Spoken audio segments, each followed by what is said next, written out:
The topic of anger. We are all too familiar with this very emotion, and for some of us, it has ruled our entire existence. Some form of anger has pushed you or your aspirations away time and time again. It's really hard to avoid reacting to something that triggers you, but after you held in so much frustration for so long, how are you supposed to not show it? As much as the world has told you that you're an angry person or that anger is a bad thing, I've popped up in your feed today to tell you that that is not a fact. Let me tell you this. You have maybe came across countless setbacks because of one particular reason. You are angry, but you're not angry enough. You are not angry enough to change. You're probably one of those people that have endured rejection after rejection. Every corner you turn, it's a no or it's a maybe, but not right now. You've endured being ignored. You've endured being overlooked. You've been cast aside time and time again. But at the same time, you've been complacent and accepting this reality over and over again, haven't you? I want you to think about this. Maybe, just maybe, you haven't reached a point of getting pissed off enough to do something about it. But I'm not going to stand on my soapbox today telling you to go do something in your 3D about it. Nah, I'm going to show you how to go within yourself and transmute that anger into determination, how to fuel that frustration into passion. I am going to guide you along the path of showing you how to use that anger as fuel to finally transform who you currently are into who you deserve to be. So let's do it. The practice of transforming base metals into gold is exactly what transmutation is.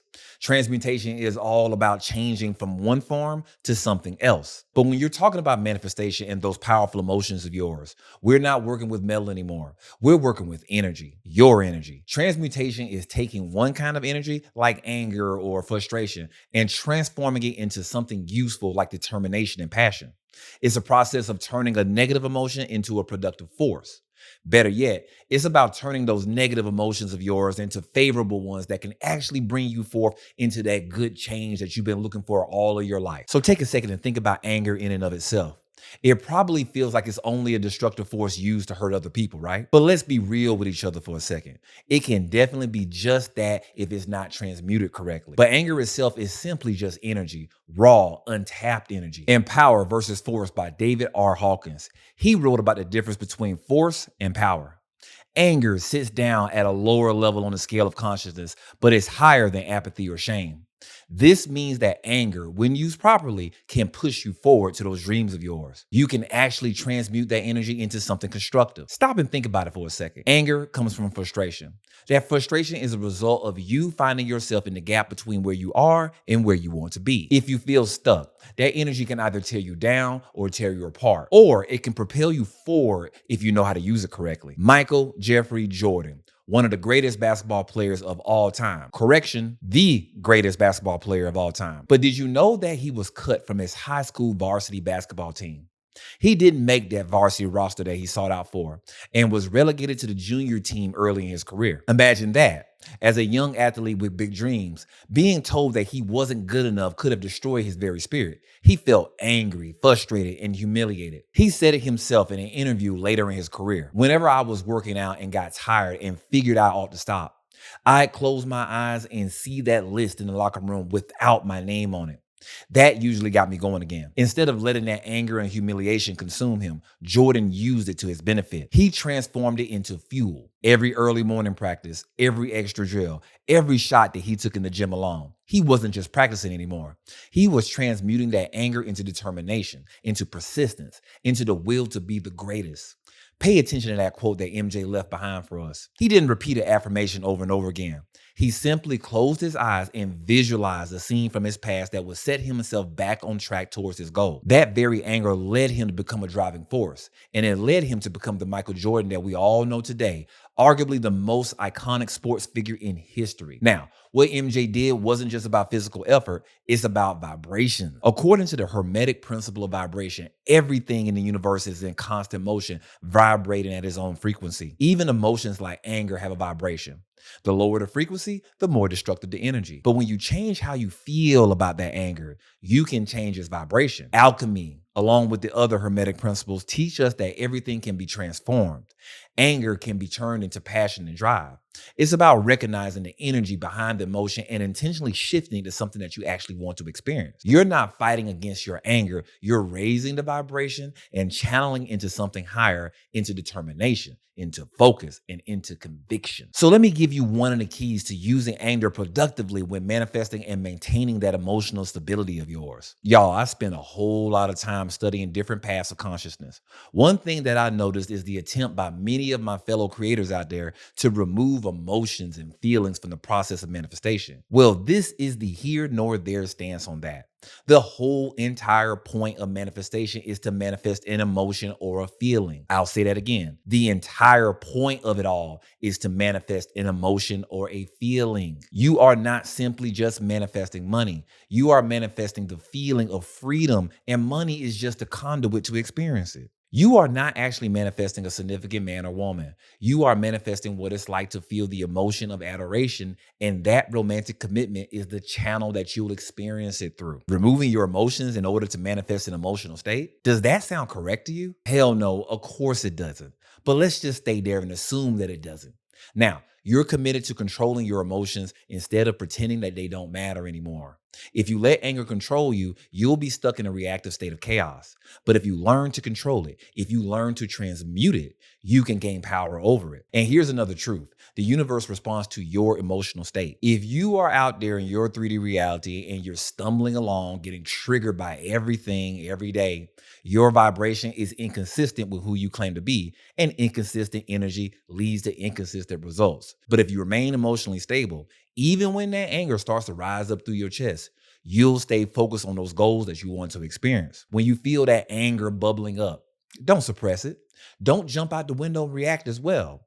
Remain as calm as possible. Recognize it and ask yourself this: what can you do with that energy? Take a deep breath, focus, and redirect that energy into something productive. I'm gonna say it again. Stop. Take a deep breath. Inhale, hold it, and then release. You should find yourself feeling a little bit more calmer after doing that exercise. What you're doing is hitting the emergency chill out button deep within your central nervous system. Slow down a little bit. It's not just for show though. Taking long, slow, deep breaths can help calm you down and reset your brain to get you out of that fight or flight response that gets activated every time you get triggered. So now that you're calm, you may be realizing that you're still a little bit pissed off. Well, let me give you a couple of practical steps that can help you from here on out. First, you should slow down and recognize what the hell is going on. Anger is just a reaction. The real issue from here on out is how you respond to that anger.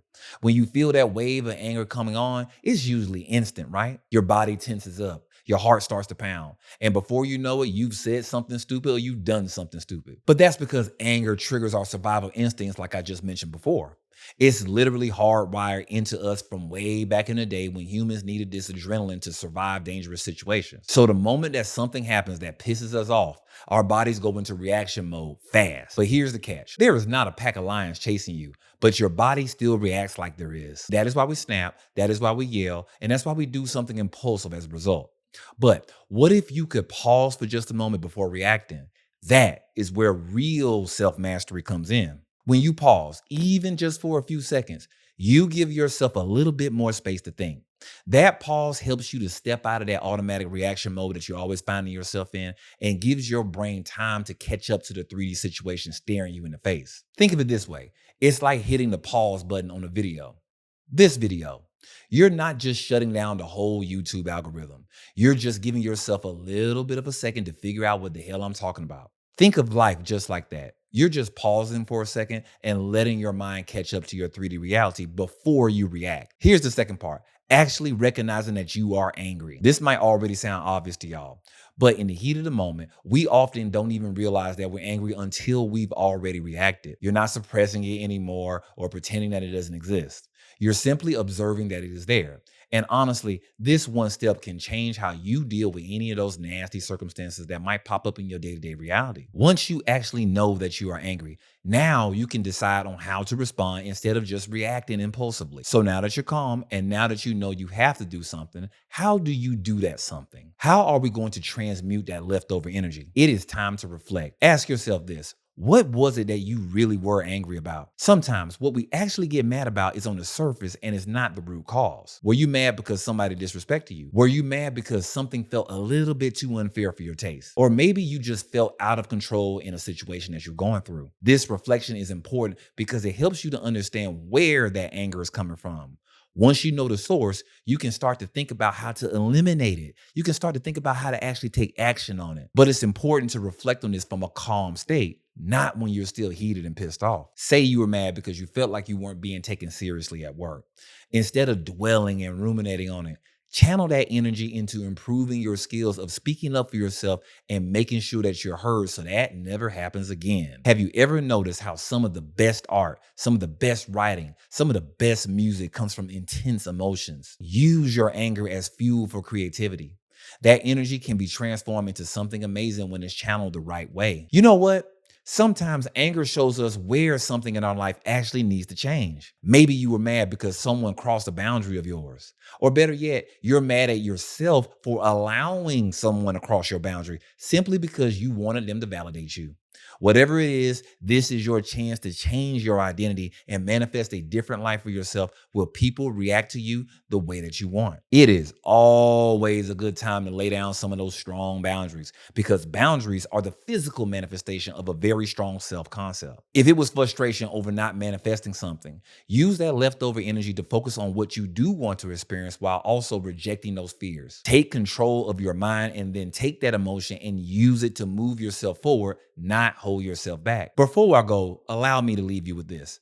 Please stop getting so angry with yourself and so angry with your circumstances because those very circumstances might be the very fuel that you need to finally change your life. It might be the very fuel you need to finally shift into your biggest desires, just like MJ did.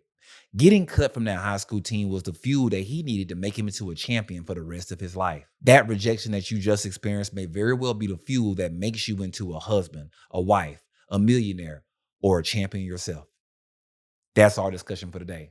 If you enjoyed this video, subscribe, hit that like button, and share it with all of your friends who will benefit from it. Don't forget to download the free Here Nor There scripting ebook available in the description, where you'll also find the links to my one-on-one coaching offerings, social media, and our Discord server as well. I am Shaun, and you are neither here nor there. Thank you for your time.